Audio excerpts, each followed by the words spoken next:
Steph Dieter Kurtenbach, Bay Area News Group. How much contemplation this summer did you give to the leadership role that you'll have to continue on and maybe even up to another level this year with all the roster turnover? I mean, there's always an awareness of what the situation is going into any season. From a leadership perspective, it doesn't change much in terms of just what are the specific things that this team needs to be successful. Obviously, we have a lot of new guys, a lot of young guys. Myself, Clay, whenever he comes back, Draymond, Kevon, able to help set the tone for what our DNA is here, how we do things, our championship kind of mentality. But at the end of the day, it's just about continue to do things that help me be successful and help me lead, teams in the past, and just a level of awareness and trying to be as proactive as possible, making everybody feel comfortable, building chemistry, and leading by example. I don't have to change much in that respect. Third row, right-hand side, Phil. Okay. CJ Peterson, San Francisco Examiner. Steve was talking about, you're the oldest guy on this roster now. So Stop reminding me. How strange is that? I mean, just considering, where you started, obviously, in this franchise, and to be where you're at now. I mean, just hearing it's weird, but I'm still young. So I wake up every day with a smile on my face, with the opportunity I have in front of me, being in my prime, being able to play basketball at the highest level and do it, with this team and in front of this franchise, or in front of our fan base, and I know I have a lot of years left at this level. So it doesn't change anything, but just make me laugh, and for people to notice some gray hairs that might pop out every once in a while. But other than that, it's kind of business as usual. I do miss Sean and Andre for that reason, though. Third row, right-hand side, Phil. Hey, Steph, to your right, Phil Barber, Santa Rosa Press, Democrat. Have you got to run the court with D'Angelo a bit, and how are you feeling about the two of you as a backcourt? Yeah, we played a couple times. We worked out a couple times over the summer, and we've had a lot of conversations about what it could look like. And this next 3 weeks will be important for us to create a vibe and continue to build chemistry. Excited about some of the stuff we talked about and some of the options we have to kind of work off each other. I know, the coaching staff and whatnot have a lot of opportunity to kind of mix and match lineups and try to figure things out as we go. And there's going to be a lot of fine-tuning and testing things out. But at the end of the day, two talented guys that know how to put the ball in the basket, know how to make plays for each other and teammates. And, I've proven what we can do in this league. You have a confidence you can figure it out. Front row, right-hand Steph, side, Tim Kalkame, The Athletic. With all the new guys and maybe D'Angelo's side, is there some factor that you're most intrigued by, most curious to see how this camp goes? Is there one area, one player that you go, okay, that could be interesting? I mean, I could talk to you about every single guy that I've seen that's on the roster right now about what they could, provide for our team, and that they're going to need to provide for our team for us to be successful. But at the end of the day, I kind of don't know how things are really going to shape out. I'm just excited to get going, playing a preseason game on Saturday and kind of seeing what the new look's going to be. And every guy in that locker room is going to have an opportunity to help us succeed. I don't want that cheesy answer, but it's literally more relevant than any year we've had, where doing it by committee and having guys take another step in their careers, solidify themselves as NBA players if they're young guys in the league, and just continue to get better collectively and individually. There's an importance on player development more than there ever has been, so I'm excited about that. Third row, left-hand side, Medina. Hey, Steph, what sense have you gotten from Steve and the training staff on what your workload might be this season? What would you like it to be? 48 minutes a game for 82. It's pretty much confirmed by Coach Kerr just a minute ago, so very excited about that. Third row, left-hand side as well. Steph, Dan Wecky with the Los Angeles Times. It seemed like teams around the league view you guys as being more vulnerable than you have been in the past years, and teams have stacked rosters and made moves. I'm curious kind of what your reaction is to what other teams in the conference have done, and if it feels different going into the season, maybe without the exact same sort of expectations that have been exteriorly on you guys in the past. I mean, every year since we've been at this stage, every team's trying to get better to knock us off when we won or retool to just win a championship. That's what everybody's in this business to do. So, you know, look at every era of basketball, you know, for a team to sustain this type of, you know, level of play and this greatness, it doesn't happen that often. And when you need to retool, it may look different, but the great teams, great players, you know, figure it out as they go. So no surprises, a lot of talent and a lot of, you know, powerful lineups that you look at, Western Conference, Eastern Conference, whatever it is. But we want to be a team that's feared across the league. When you see us on the schedule, regular season, when we get to the playoffs, that they know what they're in for.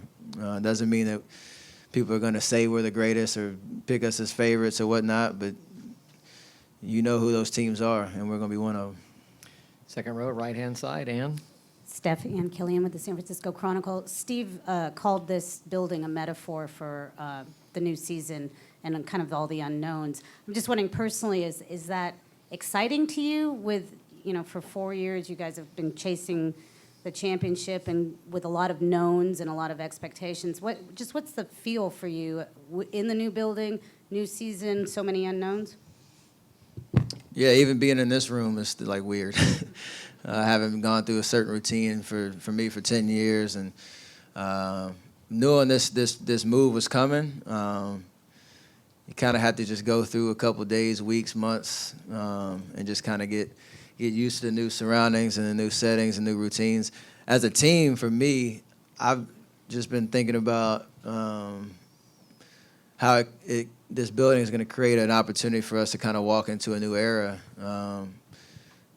Appreciating, you know, the accomplishments we have, the 5 finals in a row, chasing more, you know, all the things that we did in Oakland and at Oracle. But for all the new guys, like, we're going to be a different team, and to embrace that. And this building gives us an opportunity to create something new and create something special. We don't have to live up to a style or any expectation that we had in the past. It's more so just how we're going to walk into this new chapter with a fresh start. And that's easier to say with a new building than, you know, with the sights and sounds of Oracle, honestly, with all that happened in that building. So I'm excited about that part for sure, because, you know, if you're a newcomer to this team or, you know, one of the young guys, you know about it, but you kind of don't know what it feels like. This can be something that we create, you know, on our own, and that'll be special and an advantage for us. Second row, right-hand side, Logan. Steph, you joked about playing 48 minutes a game for all 82s. I'm assuming that's a joke, but in all honesty, how do you see your workload in this season, considering that Kevin is gone, considering that Clay is going to be out for some time? Do you see an extra responsibility, particularly on the offensive end this season? Yeah, I mean, I always say I have the same mentality no matter who's out on the floor, and when working off those guys and knowing how I can make an impact on the floor. It doesn't mean I'm taking every shot. You try to make other players better. I've been fortunate enough to play with some extremely talented guys, and we've all made each other better. But coming in this year, it's the same mentality. You just you go out there, for me, have an idea of what I want to accomplish, how I want to go about it. I always, you know, work off my teammates really well, no matter who's out there, and try to uplift everybody. So I'm going to have that same mentality. I don't know what it's going to look like, how many minutes I'm going to play. We haven't honestly really talked about it that much, but it's just an opportunity to take another step and evolve. And I'll put the work in, and we'll continue to do that for as long as I can. So just excited every time I get to play basketball. Looking forward to having fun, you know, playing the game I love. Far back left-hand corner, Joe. Steph, as the team's acknowledged elder spokesman now, just kind of curious. Thank you. That was a better way to say it. I like that. Curious about your take on today's development, the California governor signing that law that will allow college athletes to potentially be compensated for their likeness, and how that potentially could have affected you. I don't know. That's so long ago. I going through my college days, but anything that kind of speaks to creating opportunities for athletes to, take advantage of what they put into their craft, and you know how much money the NCAA is making. There's a huge, obviously, so many debates going on whether it's good or bad for the league. I love player-friendly things that put people in positions to be successful and to get what they're owed and deserved. And so I know Draymond's been very active and kind of planting his flag on that. LeBron with the having Mayor Gavin Newsom on the show and all that type of stuff. So creating change and creating opportunity is huge. No, there's still a lot of work to be done in that respect, but this is a nice step in the right direction for sure. Front row, right-hand side, Anthony. Last year at Media Day, number one topic was probably free agency, not just with Kevin. Clay was getting questions. Draymond was still kind of in an unknown spot. You guys, your main core now is locked in for at least 3 to 5 years. Can you feel that around that cloud kind of lifted from the franchise a little bit? And does that help? Will that help you? Honestly, I think that conversation just blends in with everything else that's quote unquote change in terms of the new roster, new building.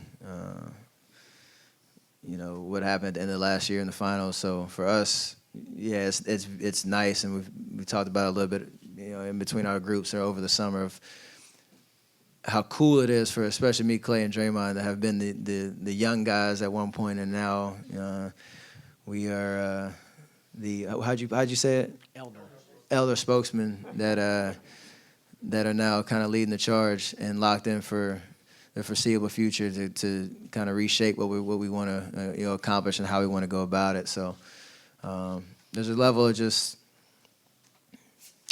comfortability in that, I guess, as you go through and saying, okay, we know who we are. There's new pieces. We're gonna put it all together, and we're gonna have the same expectations and just grind our way through it. 2 more for Steph. Monty, left-hand side, front row. Monty Poole, NBC Sports Bay Area. You mentioned Andrea and Sean, but what will you miss about them? What will have to be replaced, and can it be replaced, the things that they bought with you guys the last few years here, because they've been here for this entire run? I mean, it's gonna be really hard too. They not just what they do on the floor and the intangibles and just that winning mentality that they brought every single time they stepped foot on the floor. It was that kind of idea that you had 2 guys that just knew how to handle their business, were ultimate professionals, were extremely savvy and knowledgeable about how the game worked, how the business of basketball worked, and you didn't have to worry about them. They said the right thing at the right time. They led by example, and you respected them when they walked in the room because of who they are and what they have gone through in their careers. So there's an opportunity for somebody to step up in that role in terms of filling the gaps on the court from X's and O's standpoint, and helping us be successful and win games. And we'll develop the chemistry and that locker room presence that's needed. At the end of the day, myself, Draymond, Clay, we're gonna lead the charge in that front. D'Angelo's gonna have a huge opportunity to be a vocal leader for this team, and he's gonna need to be. But at the end of the day, there should be some unsung hero, some guys that can step up in terms of being consistent with their work ethic and demonstrating that every single day, being vocal and understanding that their voice can carry and helping us get to where we want to go. Final question, third row, right-hand side, Ron. Ron Krojcik, San Francisco Chronicle. Sorry, no golf questions today. How much, you guys obviously were looking forward to integrating Willie Cauley-Stein in training camp, and he's going to be out for a while now. How much of a setback is that? And sort of a semi-related question with that, Looney's development last season was pretty striking from the outside. How much a step forward did he take, and how much more ready, in what ways is he more ready to take on a bigger role? I mean, he just could answer the second question. Kevon just keeps getting better, and whether it's talked about or not, he puts the work in, and he's come back from his surgeries and his setbacks, and just stayed steady. And I think that's important, in terms of that could have taken somebody's confidence away in terms of, putting doubt in what they are as an NBA player. And he's kind of, moved on from that in a very strong way. And it's been awesome to play with him, just to watch him grow, to see him have impacts on the biggest stages. And you expect that same kind of step up this year with the added responsibility, maybe a little added workload and whatnot. So we're going to rely on him heavy for sure. And with Willie, it's a tough blow early, before we even get to training camp. But hopefully in the long term, he'll come back strong and healthy. I'm excited to see him kind of fill that center position in the minutes that he'll get out there, and add a rim attack, defensive presence, and just energy. When I saw him playing sack, that was something that always stood out. He can run the floor. He can put pressure on the rim on both ends, and I think for him, especially defensively, he can be a huge spark plug for us. Kind of man the paint, blocking shots, just being a force at the rim on both ends, and excited for him to have the opportunity to play with a team that hopefully is playing for something big.